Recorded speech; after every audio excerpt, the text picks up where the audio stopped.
감소하는 듯했던 코로나19 신규 확진자가 다시 400명대로 올라섰습니다.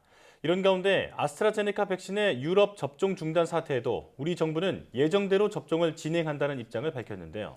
자세한 내용을 오늘 코로나19 브리핑에서 고려대학교 약학대학 김정기 교수와 함께 자세히 알아보겠습니다. 교수님 안녕하십니까? 안녕하세요. 네. 자, 16일 하루 코로나19 신규 확진자가 469명 발생했습니다. 확진자 대부분이 수도권에 집중되면서 정부가 수도권 특별 방역 대책을 내놨는데요. 백화점이나 쇼핑몰처럼 이 사람이 많이 몰리는 시설을 정해서 집중 점검을 벌이겠다는 건데 효과가 있을까요? 일단 뭐 말씀하신 것처럼 사람이 많이 몰리는 곳에 대해서 집중 관리를 하는 거는 어느 정도 효과가 있을 거다라고 생각을 하고 있는데 이제 네. 근본적인 부분은 사람이 많이 모인다라고 해서 다 위험한 건 아니거든요. 기본적으로 마스크를 잘 착용을 하게 되면 그 위험도는 굉장히 많이 떨어지게 됩니다. 우리가 예. 흔히 예를 들면 지하철이라든가 아니면 뭐 KTX라든가 버스라든가 이런 데에서 마스크를 잘 썼을 때 실제로 전파되는 사례는 거의 없었거든요. 예. 네. 그러니까 이러한 부분들을 굉장히 선별적으로 선택과 집중을 해서 관리할 필요가 있겠다. 그러니까 기본적인 문제는 마스크를 벗는 환경에 놓인 시설들, 그러니까 백화점이나 쇼핑몰에서도 실제로 마스크를 벗게 되는 환경에 놓인 그런 시설들에 대해서 집중적인 관리를 하는 게 선택과 집중 차원에서 더 효율적이지 않을까 이런 생각을 가지고 있거든요. 예. 그래서 네. 막연하게 어떤 건물이라든가 이 전체를 대상으로 사람들이 많이 모인다. 라고 해서 관리를 하는 것보다는 그 해당 시설 내에서도 특히나 마스크를 벗고 전파 위험성이 높은 그런 부분에 대해서 집중적인 관리가 필요하겠다 이런 생각을 가지고 있습니다. 예. 네. 마스크만으로도 위험성은 크게 낮출 수 있다고 강조해 주셨습니다. 봄철을 맞아서 자칫 방역이 느슨해지지 않을까 걱정도 되는데요. 방역 당국도 이 점을 가장 우려하고 있죠.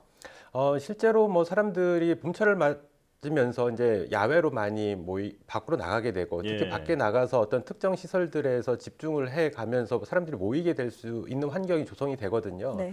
이렇게 되면 거리두기 자체가 좀 어렵기 때문에 위험도는 증가한다라고는 보고 있습니다. 근데 앞서 질문하신 거랑 같은 맥락으로 일단 사람들이 많이 모였다고 해서 문제가 된다라기보다는 그 어떤 그 공간 내에서 마스크를 벗고 사람들과 대화를 하면서 또는 테이블과 테이블 사이에서도 2미터 간격이 보증하는 건 아니거든요. 네. 이제 2미터 충분히 띄어져 있어도 충분히 전파 위험성이 있을 수 있는 가능성이 있기 때문에 이런 부분에 대해서 실제로 보건당국은 좀 집중적으로 관리를 해야 될 필요가 있지 않겠나 이런 생각 가지고 있습니다. 예. 더군다나 이제 지금 본격적으로 지역사회 내에서 뭐 변이 바이러스가 전파되고 있지는 않습니다만 예. 그런 조짐이 보이고 있거든요.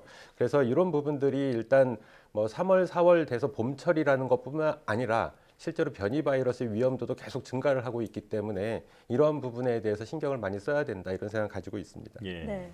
이 재차 모이는 것보다도 마스크를 벗게 되는 상황을 조심해야 한다. 이렇게 강조해 주셨습니다. 자, 아스트라제네카 백신 얘기로 넘어가겠습니다. 유럽에서 아스트라제네카 백신 접종을 중단한 나라가 어느새 20여 개 나라로 확대가 됐습니다. 백신을 맞고 혈전이 생겼다는 이유인데요. 아스트라제네카 백신과 혈전 발생과의 연관성 어떻게 보고 계십니까? 글쎄 이 부분은 현재 뭐 계속 조사 진행 중이기 때문에 뭐 확정적으로 답변을 드릴 수는 없습니다만 혈전을 만드는 그런 원인은 다양합니다. 실제로. 예. 그러니까 우리가 오랫동안 누워 있다든가 그래서 혈액의 흐름이 방해되는 경우에 실제로 혈전도 발생할 수가 있고 뭐 흡연 같은 경우에도 피를 끈적끈적하게 하기 때문에 이런 부분에서 혈전이 발생할 수가 있거든요. 예. 네. 이외에도 뭐 여러 가지 약을 복용한다든가 등등의 이유가 있는데 실제로 가장 큰 원인 중에 하나는 또 염증 반응이 있습니다. 근데 이 백신을 주사를 맞았을 때 실제로 면역 반응이 올라가고 그게 어떤 반응으로 나타날 수 있는 게 염증 반응일 수도 있거든요. 예. 그렇기 때문에 충분히 뭐 가능성을 완전히 배제할 수는 없다 이렇게는 보고 있는데 실제로 혈전에 의한 어떤 질환 자체가 굉장히 빈번하게 발생하는 흔한 질환 중에 하나거든요. 예. 네. 그렇다 보니까 이 부분을 백신과의 연관성을 찾기에는 상당히 어려울 거다 이렇게는 보고 있습니다. 그래서 물론 지금 뭐 조사가 진행 중이기 때문에 예측컨대 일단은 그 백신 접종과 혈전 발생 사이의 연관성은 찾기는 힘들 거다 이렇게는 보고 있고 다만 그렇다고 해서 백신 접종 맞은 다음에 혈전이 아예 생기지 않는 거냐라는 부분에 대해서는 가능성을 완전히 배제할 수는 없다 이렇게는 생각을 하고 있습니다. 예. 네.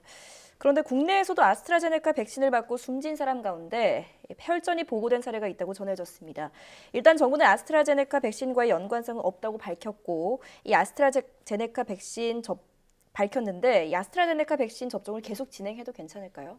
일단은 뭐 우리 보건당국에서 밝힌 거대로 이번에 사망하신 60대 여성분 같은 경우에 원래 요양병원에 입원을 해 계시는 분인데 특별한 기저질환은 없었다라고 알려지고 있거든요. 네. 근데 백신 접종 맞고 건강 상태가 안 좋아서 이송 중에 사망하신 사례가 발생을 했는데 일단 부검 결과에서는 혈전이 발생한 걸로 이렇게 보고가 되고는 있는데 공식적인 보고는 아직 없습니다. 근데 실제로 앞서 말씀드린 것처럼 혈전에 의한 어떤 질환 자체가 흔히 발생하는 질환 중에 하나거든요. 우리나라에서도 매년 한 17,000여 건 정도가 발생을 한다라고 하니까 우연히 백신 접종을 맞으신 이 여성분에게서 혈전이 발생했을 가능성도 있습니다. 네. 그만큼 백신 접종하고 어떤 부작용, 특히 심각한 부작용 사이의 인과관계는 밝히기는 굉장히 어려운 부분이 있어요. 그러니까 향후에 인과관계가 없다라고 이제 규명이 날 가능성이 상당히 높은 측면이 있는데 어찌됐든 이 부분은 위험성이 명확하게 밝혀지지 않은 만큼 일단은 우리가 그 부작용이라고 하는 건 항상 있을 수가 있거든요. 그래서 예. 부작용 대비 백신 접종에 의한 어떤 이점 그거를 비교를 했을 때 잠재적 우위가 실제로 코로나19 백신을 접종하는 게 훨씬 더 높기 때문에 일단은 접종을 계속 진행하는 게 맞다라고 생각을 하고 있습니다. 예. 네. 자, 백신 접종의 이익이 여전히 더 크다 이렇게 말씀을 해주셨고요. 사실 효능 논란에 이어서 안전성 문제까지 불거졌는데 유독 아스트라제네카 백신에서 잡음이 계속 나오고 있습니다. 왜 그런 걸까요? 글쎄요, 이 부분은 뭐라고 딱히 단언해서 말씀드리기 상당히 어려운 부분이 있는데 제 개인적인 생각으로는 임상시험 단계에서 아스트라제네카 백신 자체가 용법상의 논란이 있었었거든요. 예. 그러다 보니까 이 부분을 완전히 명확하게 해소를 못했습니다. 제약사 측에서 그 부분에 대한 명확한 근거나 이유나 이런 부분들을 밝혀줬어야 되는데 이 부분이 명확하게 밝혀지지 않다 보니까 실제로 많은 국가들에서 처음에 이 사용 승인 단계에서도 상당히 잡음이 있었고요. 네. 그 뒤에 뭐 65세 이상의 고령층에 대한 접종에 대해서도 잡음이 생겼었고 이번에 혈전 문제 때문에 또 잡음이 계속 생기고 있거든요. 그러니까 처음에 신뢰성이 다소 떨어진 점이 계속 꼬리를 물면서 이러한 논란을 계속 야기시키는 거 아닌가 이런 생각을 가지고 있습니다. 예. 네. 정부는 또 다음 달부터 75세 이상 고령층을 대상으로 화이자 백신을 접종하겠다고 밝혔습니다. 아스트라제네카 백신에 비해서 잡음은 적지만 화이자의 mRNA 백신은 이번이 처음 상용화된 거잖아요. 고령층 접종 괜찮겠습니까?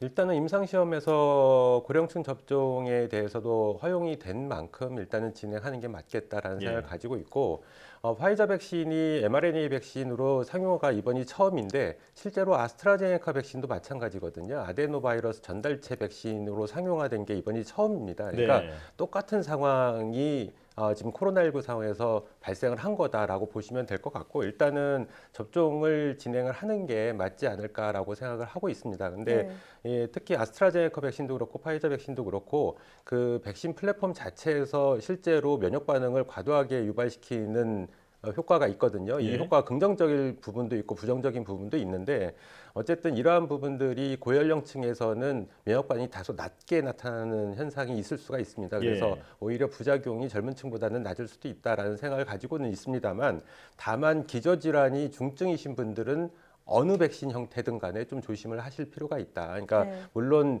그로 인해서 사망까지 이뤘다라는 직접적인 연관관계가 밝혀지지 않더라도 예. 이런 백신 접종 자체가 약간 기저질환을 조금 악화시킬 가능성도 있기 때문에 그 부분만 좀 조심을 한다라고 하면 일단은 75세 이상 고연령층에 대해서 접종을 진행하는 게 맞겠다라는 생각을 가지고 있습니다. 네. 어떤 백신을 접종하든 그 자신의 몸 상태에 대한 모니터링은 철저하게 해야겠습니다. 자, 백신 접종 후에 고열이나 근육통과 같은 증상이 심하다면 타이레놀 같은 진통 해열제를 먹는 게 도움이 된다. 이렇게 알려졌는데 이게 복용해도 괜찮을까요?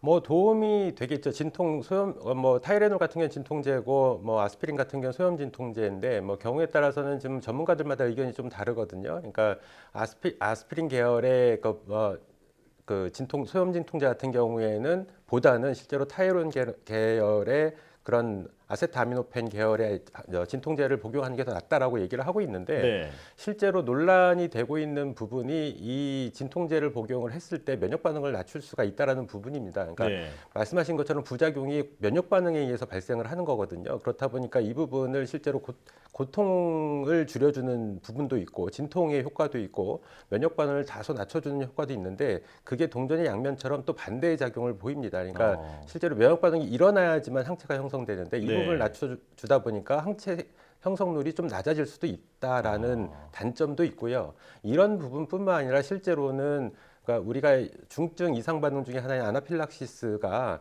보통 급성으로 나타나지만 경우에 따라서 지연된 형태로도 나타나거든요. 예. 근데 이걸 복용을 했을 때 아나필락시스의 초기 증상을 혹시 놓치는 그런 부분도 있다. 그러니까 예. 여러 가지 우려점이 있거든요. 그래서 가급적이면은 복용을 안 하시는 게 맞고 정 참기 힘드시면 복용을 할 수밖에는 없는데 실제로는 병원에 내원을 해서 전문가, 그러니까 그 의사의 소견을 받는 게 더 맞겠다 이런 생각 가지고 있습니다. 예. 네, 알겠습니다.